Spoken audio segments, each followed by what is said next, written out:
Bonsoir bien-aimés dans le Seigneur, nous rendons grâce à Dieu qui nous accorde une fois de plus une opportunité de nous retrouver ensemble pour ce temps d'échange de sa parole. Depuis quelques semaines, nous nous entretenons sur les clés du bonheur. Nous avons déjà parlé sur l'humilité, nous avons parlé sur le pardon et ce soir, nous voulons parler sur la miséricorde. Et je vais vous inviter à lire avec moi un texte, notre premier texte dans le livre du prophète Ésaïe, Ésaïe chapitre 58. Nous lirons le verset 6 au verset 9. Ésaïe 58, versets 6 à 9. Voici le jeûne auquel je prends plaisir. Détache les chaînes de la méchanceté, de nous les liens de la servitude, renvoie libres les opprimés, et que l'on rompe toute espèce de joug. Partage ton pain avec celui qui a faim, et fais entrer dans ta maison les malheureux sans asile. Si tu vois un homme nu, couvre-le, et ne te détourne pas de ton semblable. Verset 8. Alors ta lumière poindra comme l'aurore, et ta guérison germera promptement. Ta justice marchera devant toi, et la gloire de l'Éternel t'accompagnera. Alors tu appelleras, et l'Éternel répondra. Tu crieras, et il dira, me voici. Si tu éloignes du milieu de toi le joug, les gestes menaçants et les discours injurieux. Notre second texte est tiré de l'Évangile selon Matthieu, Matthieu chapitre 5, le verset 7. Matthieu chapitre 5, verset 7. Et c'est notre Seigneur Jésus-Christ qui parle. Il dit ceci: Heureux les miséricordieux, car ils obtiendront miséricorde. Heureux les miséricordieux, car ils obtiendront miséricorde. Comme j'ai dit, ce soir, nous voulons parler de la vertu qu'est la miséricorde. Et c'est une vertu très importante parce que c'est une des clés principales du bonheur.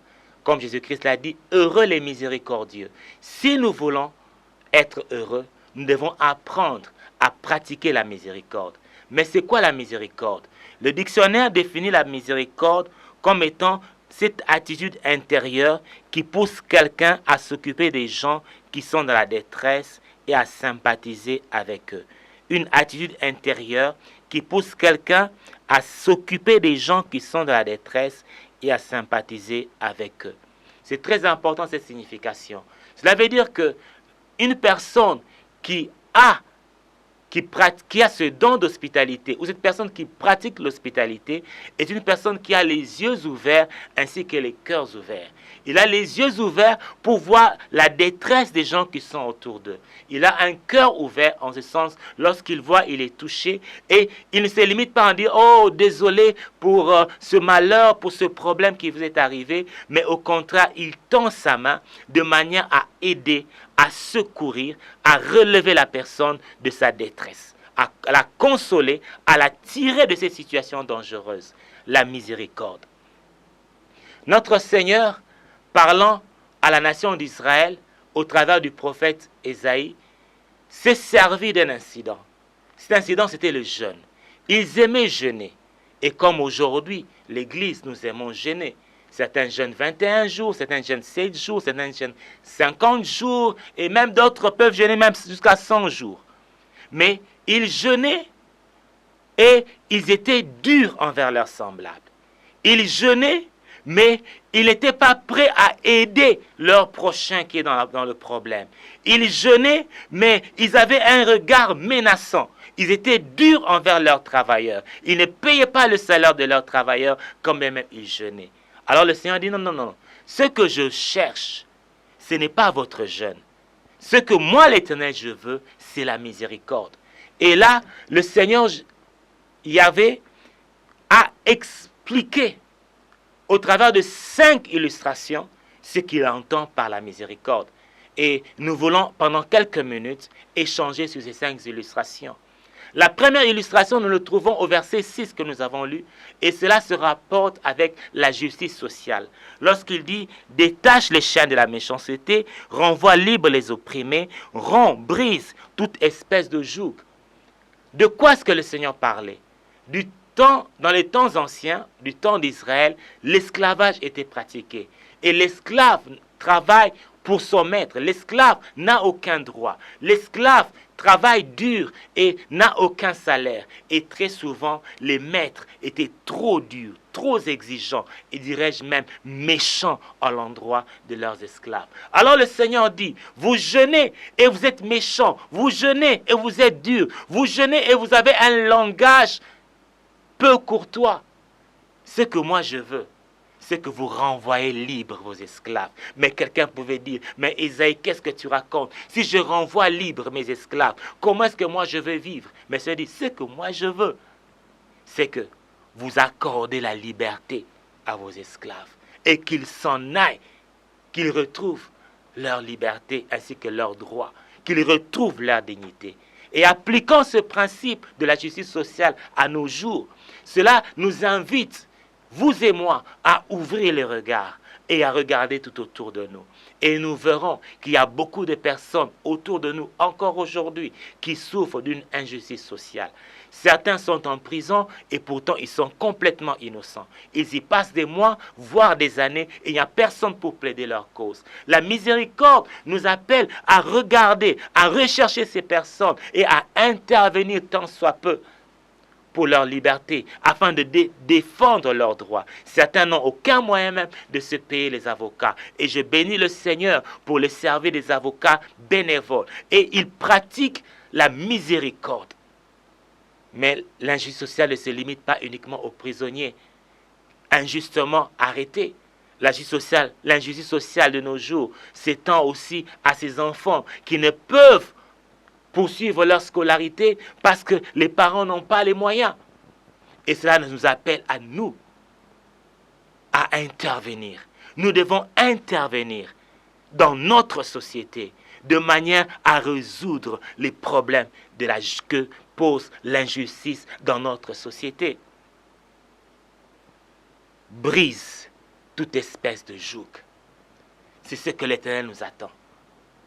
La deuxième illustration que le Seigneur donne en rapport avec la miséricorde, c'est lorsqu'il dit « Partage ton pain avec celui qui a faim ».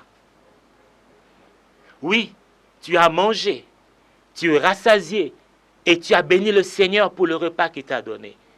Mais Dieu t'invite à regarder autour de toi et tu verras qu'il y a beaucoup de personnes qui n'ont pas de quoi manger. Ils n'ont rien à poser sur la table. Et qu'est-ce que cela t'appelle? En quoi cela m'interpelle? Le Seigneur veut que je partage mon repas. Le Seigneur veut que j'apporte une aide. Vous ne pourriez pas aider le monde entier, mais vous pouvez faire la différence dans la vie d'une personne, dans la vie d'une famille, afin que ce soir, cette famille dise « Seigneur, merci pour ce frère. Seigneur, merci pour cette sœur qui nous a donné un peu de riz, qui nous a donné un peu de poisson, de quoi finir la journée. » Et ce sourire que vous apporterez aux enfants, cette joie que vous apporterez à leurs parents, ils vous béniront et l'Éternel vous bénira. La troisième illustration que le Seigneur donne, il dit « Accueille le malheureux sans asile ». Le malheureux sans asile, ou en d'autres termes, le Seigneur parle de l'hospitalité. C'est très important, bien-aimés, de savoir accueillir des personnes qui sont de passage. Ces personnes vous apportent la bénédiction. Dites pas non, ces personnes vous apportent le trouble. Non, ces personnes vous apportent la bénédiction. Et même s'ils causaient certains troubles, le Seigneur voit votre cœur et le Seigneur vous récompensera bien au-delà du trouble causé. Le quatrième point que le Seigneur donne, de manière pratique, il dit, couvre la personne qui est nue. C'est-à-dire, donne le vêtement à celui qui n'en a pas. S'agissant de la miséricorde, le Seigneur n'est pas allé avec des arguments théologiques, disant que non, vous devez faire ceci ou cela. Le Seigneur est très clair. Lorsque vous jeûnez, non, ne mangez pas le matin, vous allez prendre un repas le soir. C'est pas ça. Ce que moi je veux, donne le vêtement à celui qui n'a pas. Vous dites, oh non, en aidant ces malheureux, ils vont commencer à m'importuner, ils vont commencer à m'appeler à tout moment. Sachez une chose, que Dieu voit et Dieu vous récompensera. Et Le dernier point où Dieu illustre la miséricorde, la compassion, c'est lorsqu'il dit, ne te détourne pas de ton prochain, ne te détourne pas de la personne, de ta parenté. Une des choses tristes que nous remarquons, et du reste, cela a été pratiqué dans les temps anciens, et ça se pratique encore aujourd'hui, c'est que des gens sont prêts à aider des inconnus. Les gens sont prêts à aider leurs amis, à aider les membres de leur club associatif, et même à aider les gens du quartier. Mais quant à aider leurs propres frères, leurs propres sœurs, les gens ferment leur cœur. Oh non, il m'importune, il me dérange. Des fois même, ils ferment leur téléphone lorsque leurs parents les appellent. Le Seigneur dit, je veux que tu uses de la compassion, de la miséricorde, que tu étends ta main pour aider ceux de ta parenté, que tu étends ta main pour aider ceux de ta famille, que tu étends ta main pour aider ceux qui te sont les plus proches. Ne tourne pas ton dos. Lorsqu'ils viennent et qu'ils toquent à la maison, ne dis pas aux enfants, dites-leur que papa n'est pas là. Et pourtant vous êtes là. Et le Seigneur dit, si tu pratiques la miséricorde, quand tu crieras, quand tu m'appelleras à l'aide, j'interviendrai pour toi. Ta guérison germera promptement. Ça veut dire que la solution à ton problème viendra rapidement. Des fois, nous prions, nous jeûnons 40 jours, rien n'échange et nous commençons à chasser les démons. Non, Dieu attend de toi la miséricorde. Tu n'es pas prêt à aider ton frère que tu vois qui est dans les problèmes, dans la mesure de tes possibilités. Et tu veux que Dieu intervienne dans ta vie. Jésus-Christ a dit, à celui qui pratique la miséricorde, il lui sera fait miséricorde. Cela veut dire, en tendant ta main pour aider celui qui est dans les problèmes, pour le faire sortir tant soit peu de son chagrin, de sa détresse, à ton tour, Dieu tendra sa main. Et j'aimerais te dire que la main de Dieu est puissante, toute puissante. La main de Dieu est gracieuse. La main de Dieu est glorieuse. La main de Dieu intervenant dans ta vie, c'est pour solutionner ton problème et t'apporter le bonheur auquel tu aspires. Et pour cela, Dieu te dit, ouvre tes yeux et ouvre ton cœur par rapport aux besoins qui sont autour de toi. Baissons la tête et prions. Dieu tendre Père, au nom de ton Fils Jésus-Christ, je te prie, Seigneur, pour chacun de nous qui avons suivi ce message. Par ton Esprit Saint, ouvre nos yeux et ouvre nos cœurs.